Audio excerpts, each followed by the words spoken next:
Dando continuidade, né, à nossa aula de hoje sobre contextualização cognitiva, né? Esse vídeo ele foi dividido em 3 partes, tá? A primeira parte a gente falou sobre a introdução, né, dessa contextualização, pensamentos automáticos, o que é os pensamentos automáticos, mais ou menos como é que a introdução, resumidamente foi a introdução desse tema tão importante, né, dessa aula tão importante, uma das mais importantes da terapia cognitivo comportamental, né, então uma contextualização, né. A segunda aula foi sobre as crenças, os tipos de crenças, né, e um pouquinho da contextualização dessas crenças.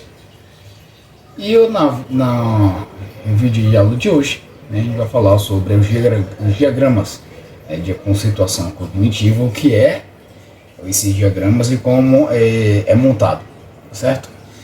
Então, oficialmente, né, bom dia ou boa tarde, vai depender do dia que você, do momento que você estiver assistindo esse vídeo, né? Para quem não me conhece, né, sou o Matheus, sou estudante de psicologia do 10º semestre, e dando início aí à nossa aula de hoje, a gente vai falar um pouquinho, né, desses diagramas, da conceitualização cognitiva, o que é o diagrama, tá? E como é que a gente constrói, tá certo? Dando início, né, é importante desenvolver essas conceitualizações, só que baseadas nos pontos fortes e também baseadas no problema, né, nessa situação onde os pacientes irão lhe procurar, certo? Esses diagramas de conceituação cognitiva o ajudam aqui a organizar a quantidade considerável de dados que você obtém dos pacientes. Ele vai ajudar a organizar, tá? E você vai conseguir enxergar como é que esse paciente ele funciona, para assim conseguir minimizar, né, os problemas e a queixa principal, né, que o paciente lhe traz dentro do setting, né, terapêutico.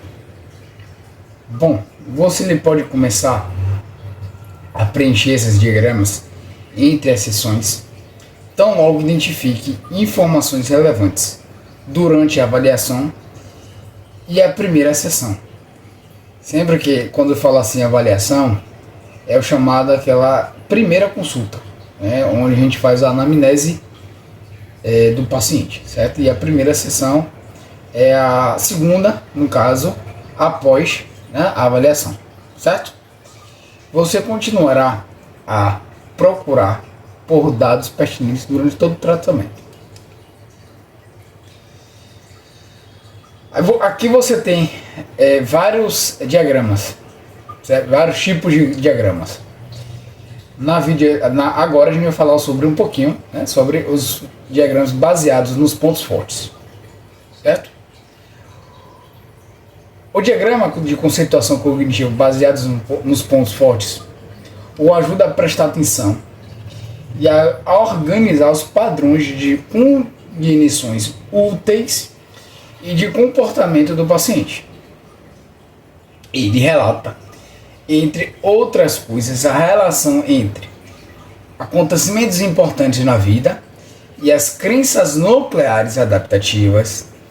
As crenças nucleares adaptativas e o significado dos pensamentos automáticos do paciente.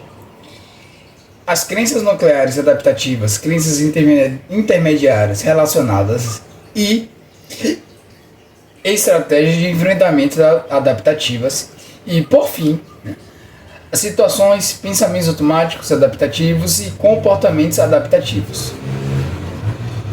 O diagrama de conceituação cognitiva dos pontos fortes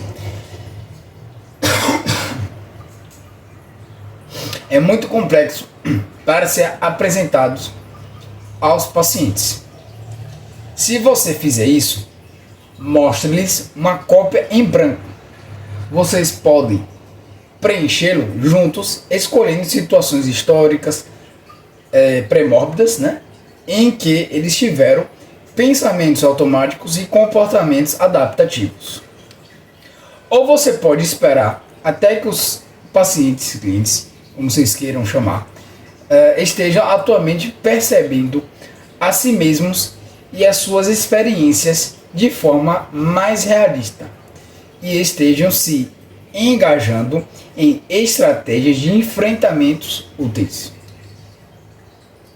Agora a gente traz um pouquinho do diagrama de concentração cognitiva tradicional, certo? O diagrama de concentração cognitiva tradicional, que ele baseia-se no problema, como é que ele se organiza? Ele organiza a informação mal adaptativa que o psicoterapeuta coleta sobre seus pacientes. Como é que ele faz isso? Ele irá reunir dados da avaliação e durante todo o tratamento. Esse diagrama, né, ele representa, entre outras coisas, a relação entre os acontecimentos importantes na vida e as crenças nucleares, as crenças nucleares e o significado dos pensamentos automáticos dos pacientes, crenças nucleares, crenças intermediárias e estratégias de enfrentamentos disfuncionais e, por fim, situações desencadeantes, pensamentos automáticos e reações. No início desse processo, o que é importante? É importante que o psicoterapeuta considere seus primeiros esforços como provisórios. Ele ainda não coletou informações suficientes para determinar em que medida os pensamentos automáticos que seus pacientes expressaram são típicos e importantes.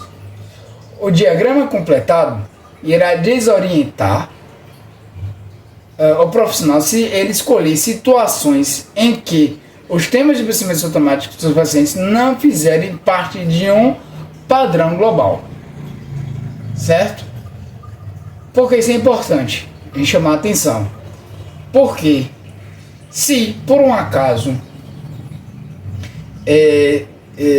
você fizer, né, esse diagrama de forma errada, de forma errônea, ele não irá te ajudar, certo? Ele irá atrapalhar. Você vai fazer uma contextualização equivocada, consequentemente resultados equivocados. Então aqui a chave é calma, pés no chão, e a estrutura é aos poucos, certo? Sem pressa. Aqui é um exemplozinho, né, de uma conceitualização, né, de um diagrama. Aqui lá em cima, tá vendo? Você vai ter a história de vida relevante e precipitantes. Nesse quadrado aqui você vai preencher o que é isso aí, certo? Você vai preencher que experiências contribuíram para o desenvolvimento e manutenção dessas crenças nucleares. No segundo quadrante já entra as crenças nucleares, certo? Onde esse quesito aqui vocês vão observar, né, com o decorrer das sessões, certo? No terceiro quadrante já são as crenças intermediárias, que entra aqui os pressupostos condicionais, as atitudes, as regras, né, que os pacientes lhe trazem, certo? No próximo quadrante, já que essas são as estratégias de enfrentamento, certo? Aqui embaixo você vai ver situação 1, situação 2, situação 3. Pode ter várias situações. Cada situação aqui é interpretado como seção 1, seção 2, seção 3 e assim sucessivamente, certo? Aqui, o primeiro quadrante dentro da situação 1, você vai colocar qual foi a situação problemática, certo? Qual é o que o paciente traz como queixa, tá? Após essa aqui, a queixa, você vai perguntar quais são os pensamentos automáticos. O que passou pela sua mente quando aconteceu essa situação, certo? E embaixo, no próximo quadrante, o significado do pensamento automático. O que é isso? O que o pensamento automático significou para ele, certo? Embaixo, na próximo quadrante, as emoções, que é a resposta, certo? Do pensamento automático. E aqui dentro de uma resposta à situação 1, você pode ter a emoção e o comportamento. Geralmente se tem os dois. A emoção, aí você bota a emoção associada àquele pensamento automático, certo? Emoção não é pensamento. Emoção é raiva, tristeza, tá? Comportamento já é o comportamento de isolamento, né? De você não querer fazer a tarefa, por exemplo, se for uma situação de tarefa que não traga prazer ao paciente, né? Aí o comportamento traz esse tipo de comportamento, tá? E aí em situações 2, situação 3, aí vocês preenchem de acordo com o mesmo exemplozinho da situação, certo? Seguindo, né, a nossa aula, o psicoterapeuta ele compartilha sua contextualização parcial com os seus pacientes, verbalmente a cada sessão, certo? À medida que resume as suas experiências na forma de modelo cognitivo. Sempre no final, vocês têm que perguntar ao paciente: faz sentido ou não? Sempre, certo? É importante o psicoterapeuta sempre perguntar isso. Algumas vezes, sobretudo no início, o profissional ilustrará por meio de um diagrama de modelo cognitivo feito à mão. Inicialmente, ele pode ter dados para preencher apenas um quadro superior, que são dados importantes na história de vida. E na parte inferior do diagrama, 3 modelos cognitivos. Que parte superior é essa? É essa parte aqui, tá vendo? Onde você tem a história de vida, as crenças nucleares, as crenças intermediárias e as estratégias de enfrentamento. O quadrante inferior seria as situações, certo? Situações, qual a problemática, pensamentos automáticos, o significado desse pensamento automático, emoções e comportamento. Porém, os outros quadros, o psicoterapeuta deixa em branco ou preenche os itens que inferiu com ponto de interrogação para indicar seu estado provisório. Ele irá verificar com o seu paciente os itens que faltam ou os inferidos em futuras sessões. Geralmente, no início do tratamento, o psicoterapeuta ele pode evitar de perguntar para seus pacientes o significado de seus pensamentos negativos. Por que isso? Pois pode evocar essas cognições em nível mais profundo, podendo assim provocar estresse significativo. Isso não é o ideal, né? No objetivo, o objetivo, né, do psicoterapeuta. Se isso acontecer, pode gerar um desconforto extremo e o paciente ele não procurar mais esse psicoterapeuta e encerrar, né, a psicoterapia. O profissional pode fazer hipóteses sobre seus significados, mas incluindo um ponto de interrogação ao lado das suas hipóteses, certo? Para lembrar que ele precisa confirmar a sua exatidão com os seus pacientes em algum momento, certo? Hipótese sempre se levantar Você pode levantar hipóteses, pode, né? Mas sempre com um ponto de interrogação, tá? E sempre pergunta ao paciente: isso aqui faz sentido para você? Tá certo? É isso mesmo? Certo?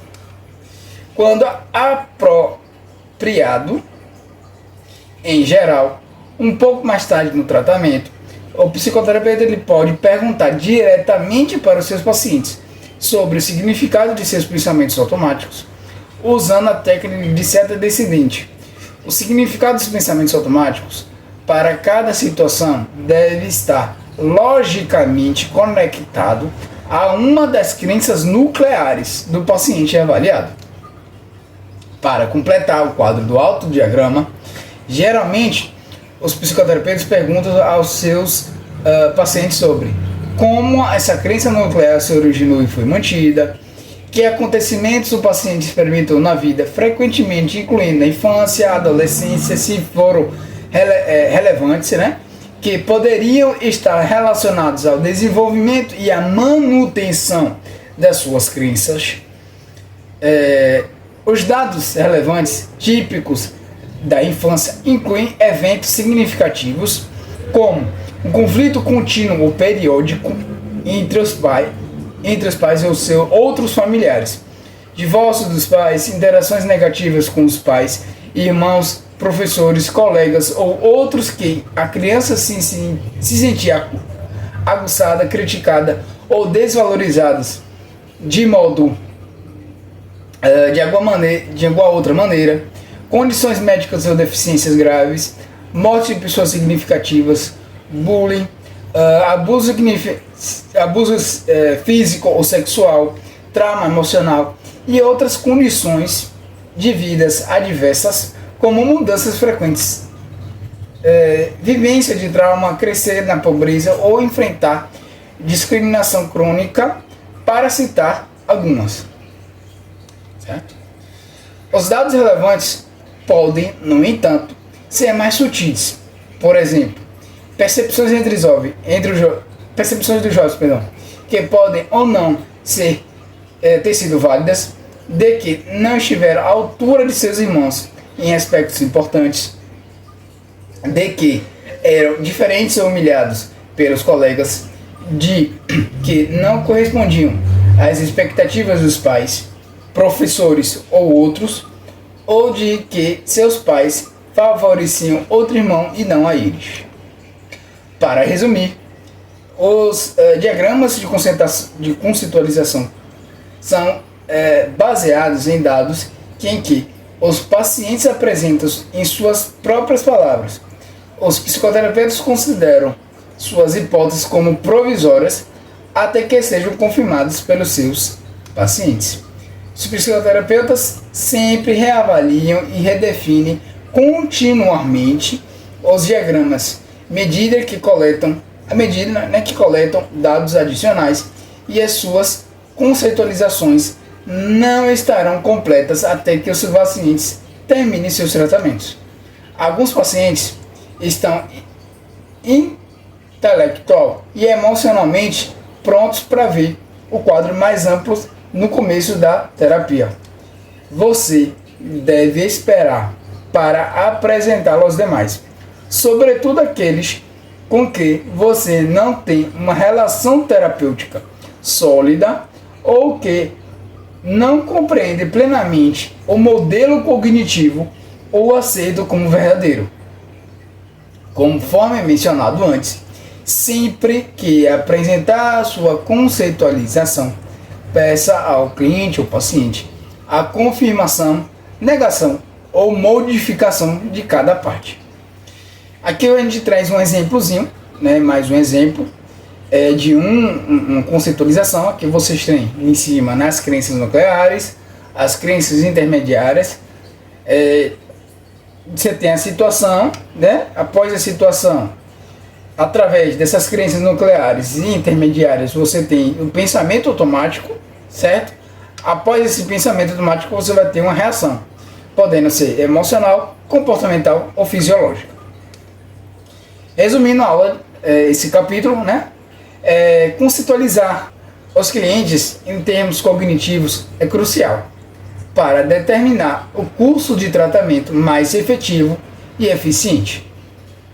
Também auxilia no desenvolvimento de empatia, que é um ingrediente que é essencial no estabelecimento de uma boa relação terapêutica.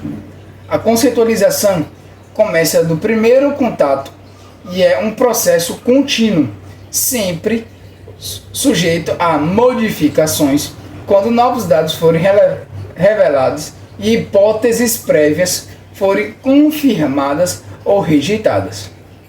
Você baseia suas hipóteses nas informações que coleta, usando as explicações mais parcimoniosas e evitando interpretações e inferências que não estão claramente baseadas em dados reais. Você continuamente checa a conceitualização com os clientes e pacientes por várias razões, para se assegurar de que ela é acurada, para demonstrar-lhe sua compreensão acurada e ajudá-los a entenderem a si mesmos suas experiências e os significados que eles atribuem às suas experiências.